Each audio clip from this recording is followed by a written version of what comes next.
Hi and welcome back to this final video on k-nearest neighbour approach for credit modelling. So what we've done so far is we've looked at what we mean by distance in terms of k-nearest neighbour and the different ways of calculating that and the pros and cons. And we've also looked at how to calculate k-nearest neighbour in Excel. What I'm going to look at now is some approach you can use in R to dig a little deeper and to get a bit more useful information. So in R there's a number of approaches you can use to calculate k-nearest neighbour.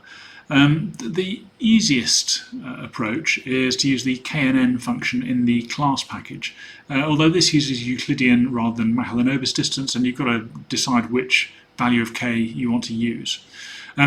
If you are going to use it, the first thing you need to do is to load the appropriate packages, so XLSX, which is useful for loading the data up, and then the class package.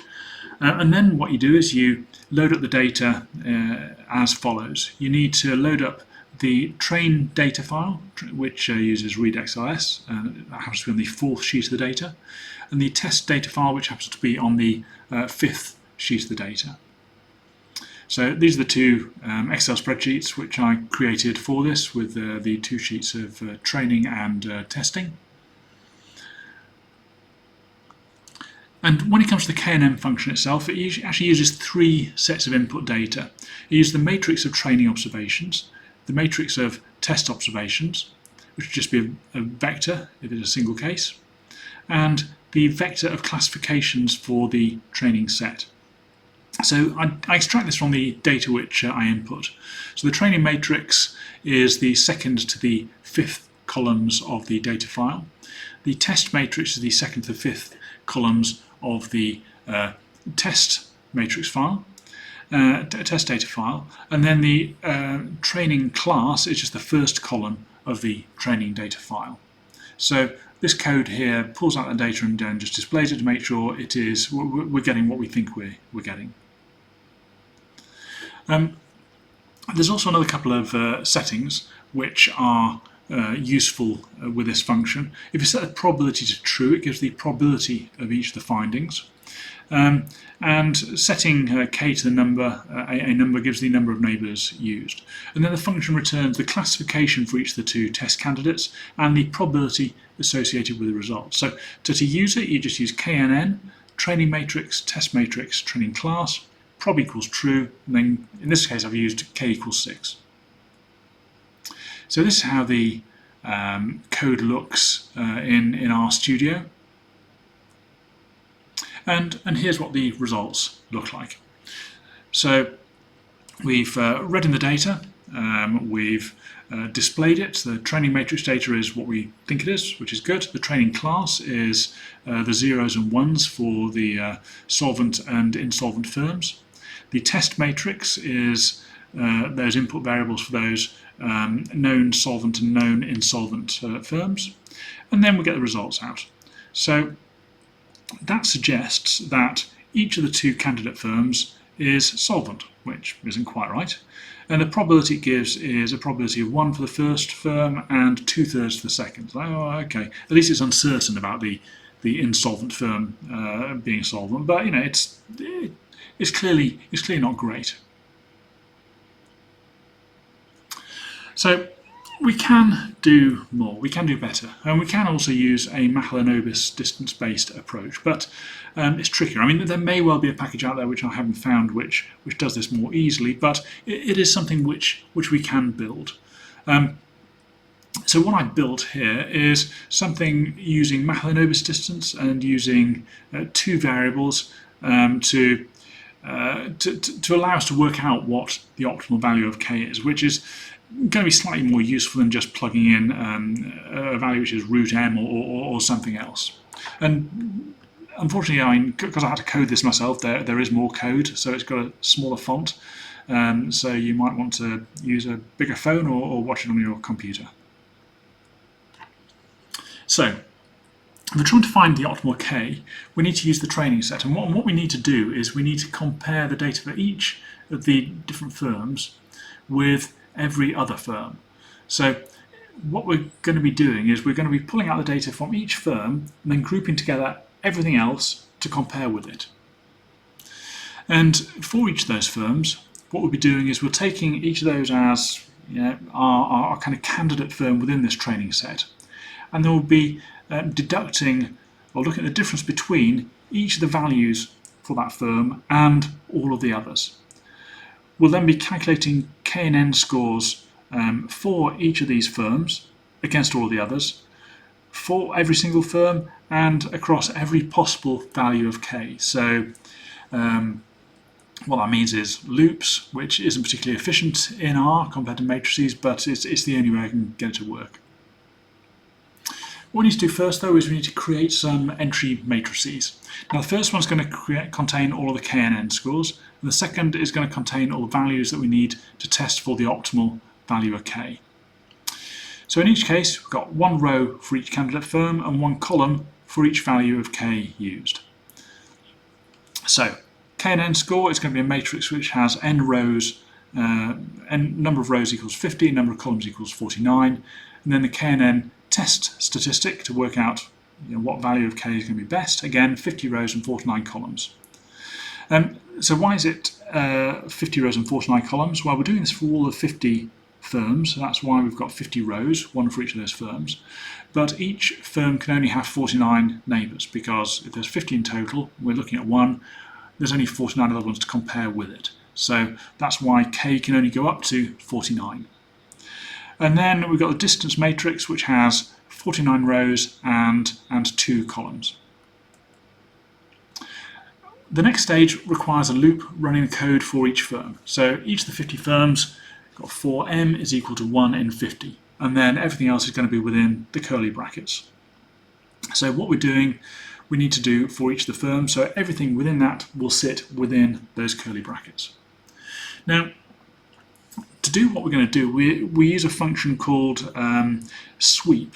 And what sweep does is it allows you to net out particular values from a matrix.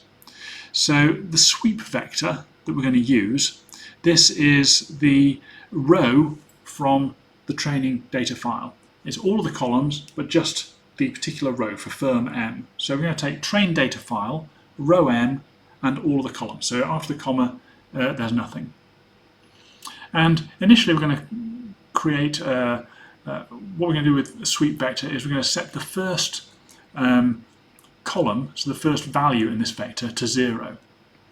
Now the reason for this is that when we pull the data in from the training data file, the first column there is going to be the default status of that candidate firm that we're looking at. And because we're going to be subtracting this row from all the other data, what we don't want to do is to affect the default status of all of those neighbours that we're looking at.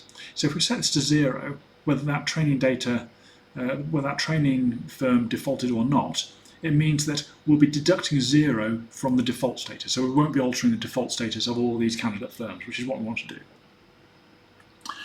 So we're going to use slightly complicated code here to work out what we're doing in terms of the firm we're looking at and all of the other firms. And the reason for this is, if the firm we're looking at is the first firm, then we can just compare it to all the other firms, so rows 2 down to 50. If it's the last firm, we can compare it with all of the firms which went before, so from rows 1 to 49. But if it's in the middle, it's a bit more complicated. We've got to somehow aggregate all of the firms up to this firm, and then all the firms after this firm into a single block that we do stuff with. So that's why in the first of these expressions we've got train data file 2:50, so that's looking at all the rows after our firm, and that's what happens is if M is exactly equal to 1, so our first firm, if it's the last firm, so M is equal to 50, we look at rows 1 to 49 in the training file. But if it's anything else, what we need to do is to concatenate all the rows from 1 to everything below, just below the firm we're looking at, and then the firm just after to number 50, and stick those together into a single block. So that's the first part of each of those sweep expressions. The second bit, 2, that says what kind of sweep we're going to be doing. And the sweep that we're going to be doing is taking sweep vector, which is transposed, and we're going to be applying that to every single column across the road. So every single column is going to be affected by this vector.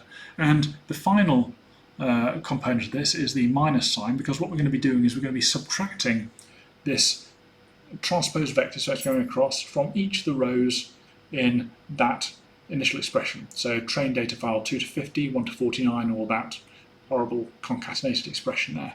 And that will give us the net distances of each firm M from all of the other firms across the various financial measures that we're looking at.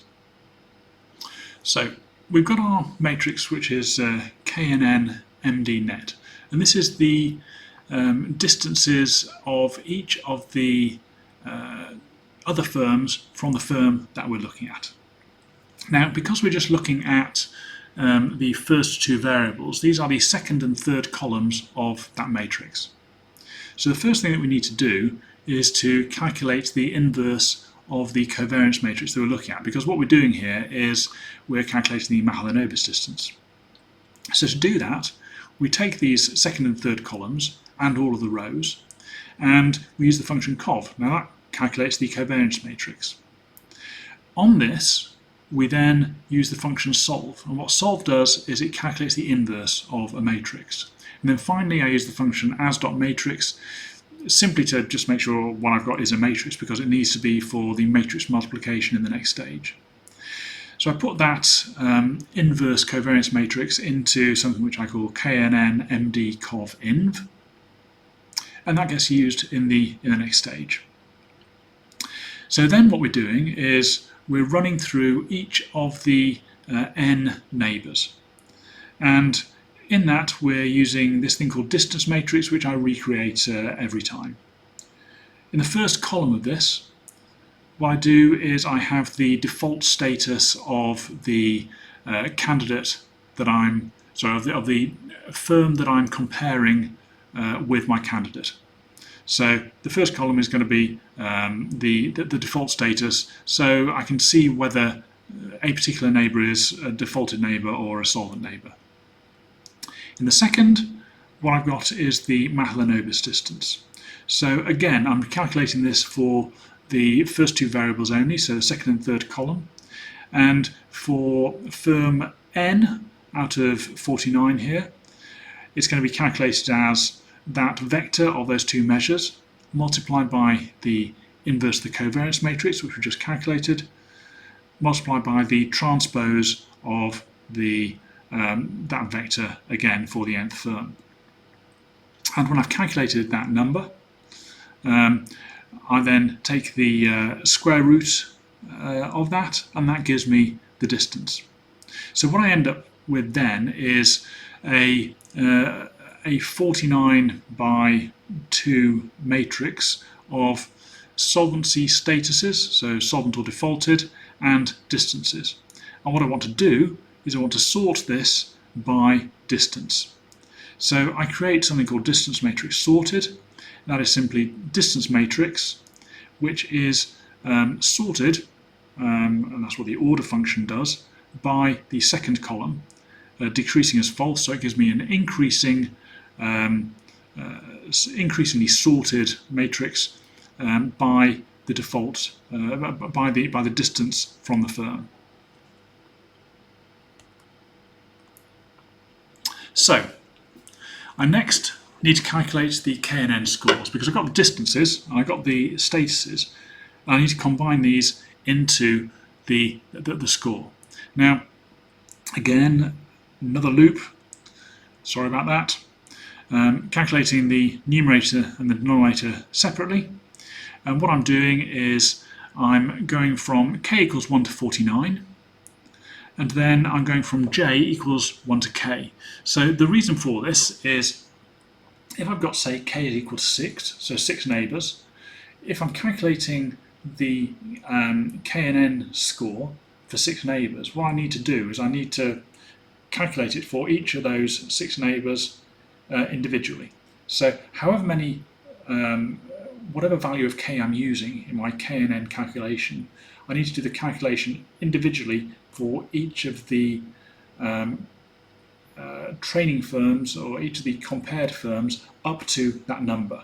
So I run k from 1 up to 49, and then I run j from 1 up to k. Before that, I just make sure my kNN numerator and denominator are both set to 0. And then within that second loop, I set the numerator equal to the distance matrix sorted 1, which is whether it's defaulted or not, so a 1 or a 0, divided by distance matrix sorted 2, which is the Mahalanobis distance.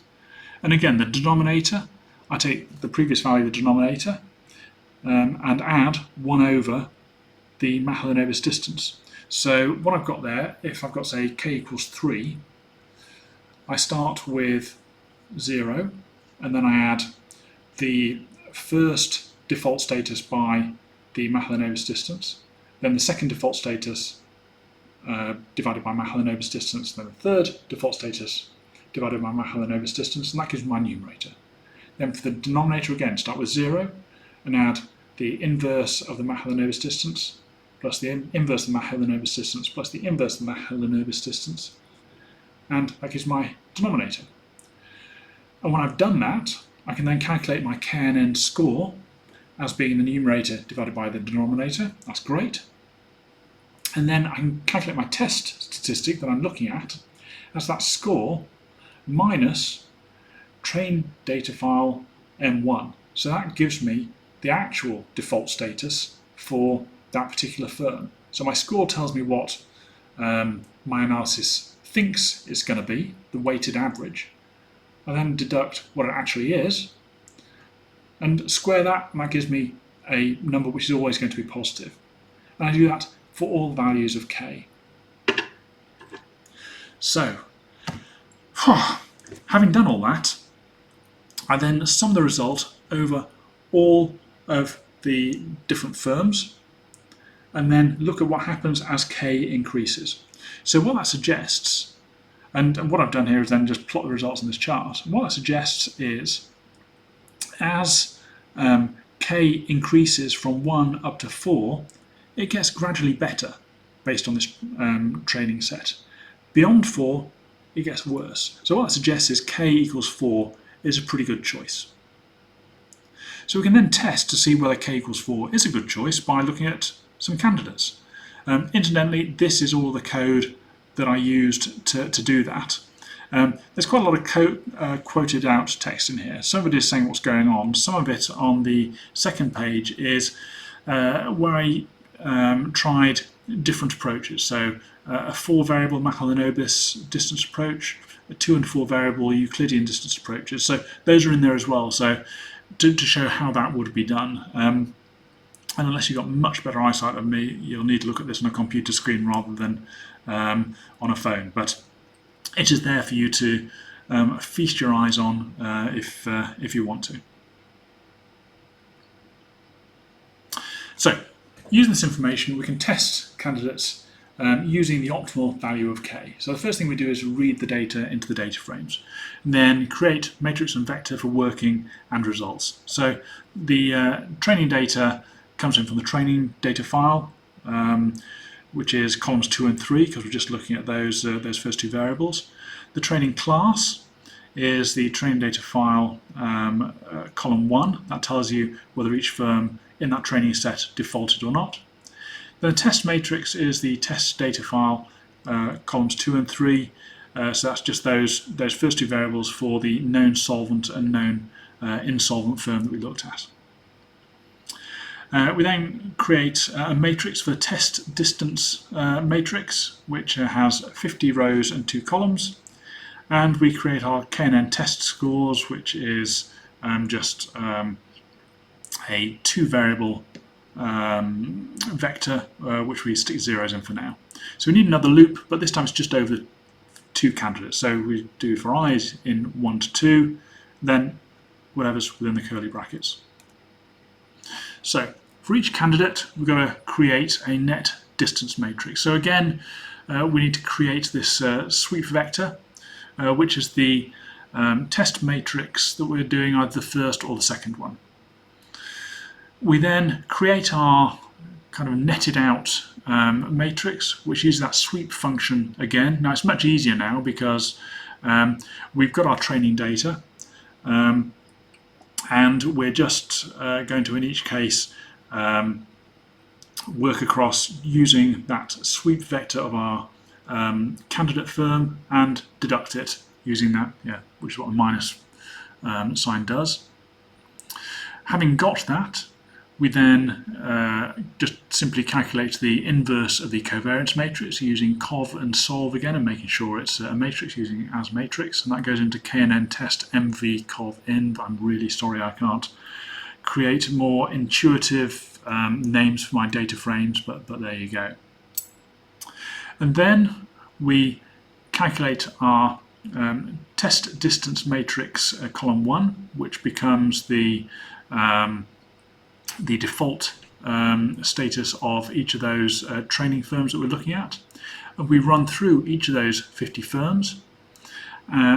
Incidentally, what I've done here is, so I've taken that first bit outside the loop because it's simply just mapping that first column from the training class, which is the default status, into the first column of our test distance matrix. The second one, that requires a loop. So the second one, where we're looking at the Mahalanobis distance, for that you've got to use this function and run it through 50 times, where you take the for firm n, you take those that vector of the distances over those two measures that we're looking, you matrix multiply it by the covariance matrix, and then matrix multiply it by the transpose of that first vector, and square root it. So that's calculating the Mahalanobis distance for the candidate firm relative to all of those training firms. Then when you get that, and you've got your test distance matrix, you take the results, and again you sort it by distance, and that will allow you to see what the closest firms are like. So it's essentially doing exactly the same as we're doing in the training stage, but we already know what our k is going to be because we calculated our optimum k with all that training data. Then again, you've got this bit of code where you set your kNN test numerator to 0, your denominator to 0, run it for just k from 1 to 4 because we know what k is going to be. And again, it does that thing where you're adding things to your previous value for your numerator and denominator and calculating your test score. So that's simply your numerator divided by your denominator. So I've called the test score, so it's the kNN score. And then we show the kNN scores having calculated them. So this is what all the code looks like. Slightly less code. The code is on the left, and when we run it, what we get is the output on the right. And there we have our two kNN test scores of 0 and 0.89. So for the firm that we knew was solvent, it comes out as 0. For the firm that we knew was insolvent, it comes out as 0.89, which is pretty good. So actually doing that work to calculate the optimal value of k means we actually get probably a more robust result than if we just use some rule of thumb. So that was quite intense, quite a bit of coding there, quite a bit of hard work, but hopefully reasonably easy to follow if you've looked at the previous kNN videos, so you know exactly what we're trying to do. You know what the Mahalanobis is, what it means, and how it's calculated, and also having seen what goes on in Excel, you can then keep that in mind when you're looking at the way in which we've coded everything else here. Hopefully that was useful and interesting, and give you a bit of an insight into what's going on, and maybe even some code you can use for your own kNN work. The next one is going to be probably even more technical, but probably an even more powerful approach, which is something to look forward to. So I hope you enjoyed that. Please like, comment, subscribe, all that other good stuff, so I can so you'll be notified of when I put more videos up. And thank you for sticking out to the end of this video.